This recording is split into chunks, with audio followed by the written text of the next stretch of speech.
So hopefully आपने loops की थोड़ी प्रैक्टिस कर ली होगी। सो अब हम आगे बढ़ते हैं और एक और डाटा टाइप जावास्क्रिप्ट में जो है उसको डिस्कवर करते हैं, उसको एक्सप्लोर करते हैं, करेक्ट वर्ड ये होगा। सो वो है अरे डाटा टाइप, जो कि बहुत इम्पोर्टेंट है और like the most common data type है मेरा ख्याल है। सो अरे डाटा टाइप, जैसा कि डाटा टाइप का आपको होपफुली पता होगा क्या होती है, मैंने पहली वीडियो में वो एक्सप्लेन किया हुआ है। सो अरे डाटा टाइप क्या करती है, लिस्ट ऑफ डाटा स्टोर करती है।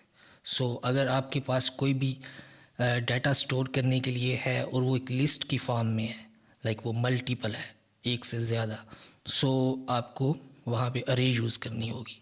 और कोई ऑप्शन भी नहीं है तो अरे ही यूज़ करनी पड़ेगी।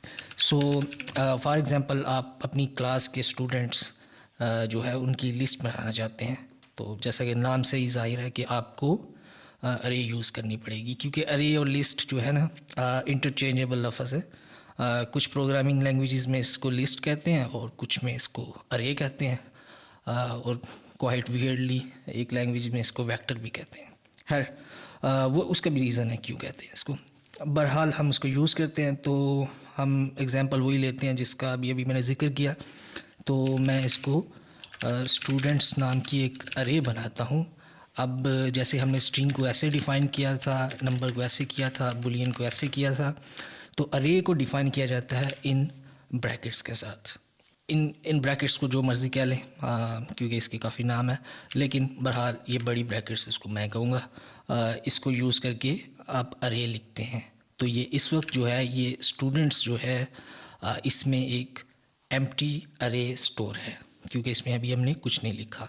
सो अरे जो है वो उसमें डाटा कैसे डालें उसके भी काफ़ी तरीके हैं। तो फॉर एग्ज़ाम्पल जहाँ पे आपने इनिशियलाइज़ किया है इस वेरिएबल को, जहाँ पे डिफ़ाइन किया है, वहीं पे आप इसका डाटा भी लिख सकते हैं। सो एग्ज़ाम्पल लिख लेते हैं अली। सो एक चीज़ और इम्पोर्टेंट जो है, अरे में दूसरी डाटा टाइप्स का ही डाटा लिखा जाता है। सो अरे के अंदर जो डाटा होगा, जो लिस्ट की फॉर्म में होगा, वो दूसरे डाटा टाइप्स हो सकते हैं। सो हमने एक स्ट्रिंग टाइप का एक डाटा हमने अरे में स्टोर किया है। अब जैसा कि मैंने पहले ज़िक्र किया कि ये मल्टीपल रिकॉर्ड स्टोर करने के लिए होता है। सो आप इधर कॉलन कॉमा लगाएंगे और फिर दूसरा डाटा जो इसी लिस्ट में आपको चाहिए वो लिख सकते हैं। अगेन ये एक मैंने स्ट्रिंग ले लिया है और इसमें लाइक हसन नाम का ले लेते हैं, ठीक है, स्ट्रिंग, और फिर कॉमा, और इस तरह आप इसमें डाटा इंसर्ट करते जा सकते हैं। इसकी लेंथ प्रैक्टिकली स्पीकिंग आप जितनी मर्ज़ी रख लें, यानी इसमें जितना मर्ज़ी आप डाटा ऐड कर लें। अब नेक्स्ट क्वेश्चन आता है कि इसमें हमने डाटा स्टोर कर लिया, तो अब अगर हम स्टूडेंट्स को प्रिंट करते हैं तो वो किस तरह शो होगा, या फिर हम इसको एक्सेस कैसे कर सकते हैं। तो सबसे पहले हम शो करने वाला क्वेश्चन जो है उसको आंसर कर देते हैं। सो मैंने ये दोनों कंसोल लॉग हटा देता हूँ और इस लूप को भी कमेंट कर देता हूँ, ठीक है। कमेंट करने के लिए कंट्रोल और फॉरवर्ड स्लैश पे क्लिक करें तो वो कोड जो है जो आपने सेलेक्ट किया होगा वो कमेंट होगा। तो आप सेव करें इसे और फिर कमांड लाइन में अगेन ऐप को रन करें, तो आप देखेंगे कि पूरी की पूरी जो अरे है वो प्रिंट हो चुकी है कंसोल में। लेकिन अगर आपको एक स्पेसिफिक डाटा चाहिए जो कि स्पेसिफिक पोजीशन पे हो, तो वो आप कैसे हासिल करेंगे। फॉर एग्ज़ाम्पल लिस्ट की इम्पोर्टेंस ही यही है कि आप जो डाटा आपको चाहिए वो आप निकाल सकते हैं।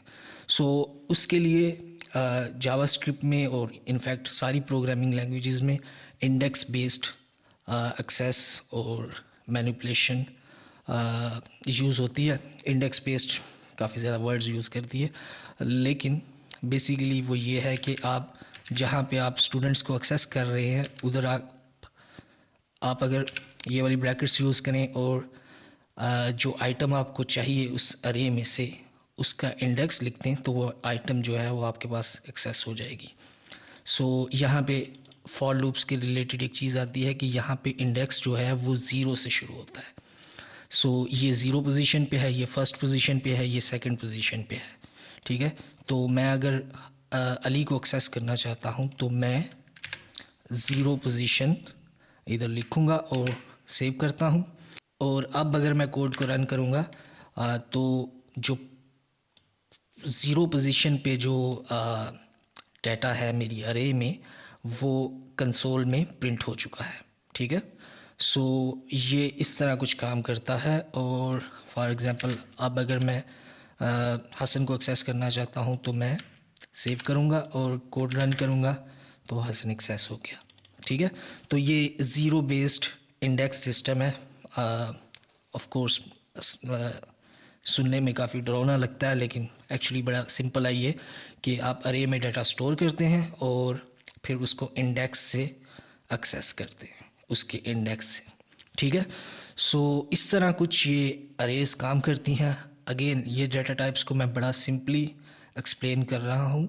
हर डाटा टाइप के कुछ अपने फीचर्स होते हैं जिसको हम काफ़ी ज़्यादा डिस्कवर करेंगे और काफ़ी ज़्यादा यूज़ भी करेंगे।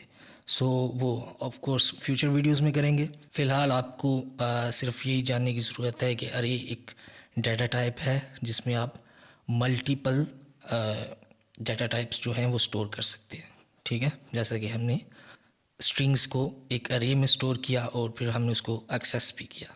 अब एक और चीज़ भी देख लेते हैं, वो ये कि अगर आपको अरे के सारे रिकॉर्ड चाहिए, ठीक है, सारी आइटम्स चाहिए, तो वो आप कैसे एक्सेस करेंगे? उसके लिए इसीलिए हमने फॉर लूप को पहले सीखा था, ठीक है। तो फॉर लूप को अनकमेंट करते हैं, अगेन सेम कमांड से कंट्रोल और फॉरवर्ड स्लैश। सो अब यहाँ पे हमने इस स्टूडेंट्स को लूप करना है, ओके। और इसके लिए हम फॉर लूप को यूज़ करेंगे। तो सबसे पहले हम काउंटर ज़ीरो से ही शुरू करेंगे क्योंकि हमारी अरे जो है वो zero based index system use करती है, ठीक है। सो हम काउंटर को ज़ीरो इनिशियली सेट करेंगे और फिर हम कंडीशन लगा देते हैं कि जब तक ये 3 से नीचे है तब तक ये लूप चले, क्योंकि इसमें 3 ही आइटम्स हैं, राइट। और फिर हम काउंटर को इंक्रीज़ कर देंगे और अब काउंटर में हमारे पास 0, 1 और 2 आएगा, ठीक है। 3 दफ़ा स्टेटमेंट चलेगी। पहली दफ़ा 0 आएगा काउंटर में, फिर 1 आएगा और फिर 2 आएगा, ठीक है। सो हमें अब ये चीज़ पता है, तो हम इन दोनों चीज़ों को मिला के इस चीज़ को यूज़ कर सकते हैं। सो हम स्टूडेंट्स अरे को एक्सेस करते हैं और बजाय कोई फ़िक्स इंडेक्स देने के हम जो काउंटर का वेरिएबल है वो दे देते हैं। सो इससे क्या होगा, जब पहली दफ़ा लूप चलेगा तब काउंटर ज़ीरो होगा तो ज़ीरो पोजीशन वाला डाटा जो है वो प्रिंट हो जाएगा। और फिर लूप चलेगा और काउंटर 1 होगा तो फर्स्ट पोजीशन वाला डाटा जो है वो प्रिंट हो जाएगा और इसी तरह ये चलता जाएगा जब तक ये कंडीशन ट्रू रहेगी। तो ये फॉल्स हो जाएगी जब ये काउंटर 2 हो जाएगा, तो उसके बाद ये नहीं चलेगा, ठीक है। तो अब हम इसको कमेंट कर देते हैं और सेव करते हैं फाइल को। साथ में आपको एक और चीज़ भी बता दूं कि आप इधर एक कमांड रन कर सकते हैं क्लियर, और आपकी जो हिस्ट्री है वो क्लियर हो जाएगी। तो अब अगर हम कोड चलाएंगे तो आप देखेंगे कि सारे का सारा डाटा जो है अरे में मौजूद था वो प्रिंट हो चुका है।